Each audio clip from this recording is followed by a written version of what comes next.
మన రక్షకుడైన యేసుక్రీస్తు నామమున అందరికీ వందనాలండి.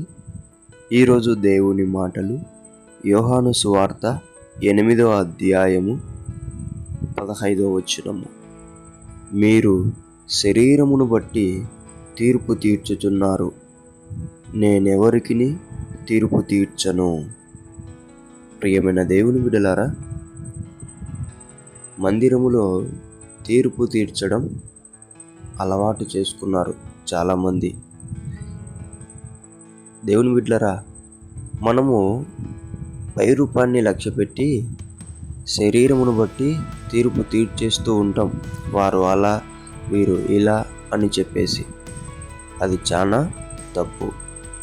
ఆయన అంటున్నాడు, నేనెవరికిని తీర్పు తీర్చను. తీర్పు తీర్చే అధికారం ఉన్న ఆయన తీర్పు తీర్చను అంటుంటే మనమెంతటి వారమో ఒకసారి ఆలోచించాలి.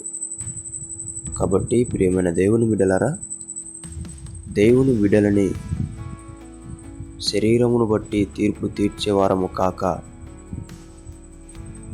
ఆయన ప్రేమను బట్టి అందరినీ ప్రేమించేవారిగా ఉంటే చాలా మంచిది. అది ఎంతో గొప్పది. కాబట్టి తీర్పు తీర్చడం కంట అందరినీ ప్రేమించడం నేర్చుకొని దేవుని మనసులో చోటు సంపాదించుకుందాం. దేవుడి మాటలను దీవించునుగాక. ప్రార్థించుకుందాం. దేవానికి వందనాలు, స్తుతులు, స్తోత్రాలయ్యా.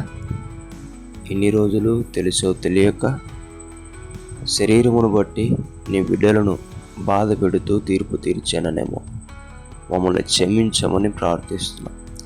ఇక నుంచి అలాగుండక నీ ప్రేమను బట్టి అందరినీ ప్రేమించే హృదయాన్ని ధరించుకొనుటకు సహాయం చేయమని యేసు నామములో ప్రార్థిస్తున్నాం తండ్రి.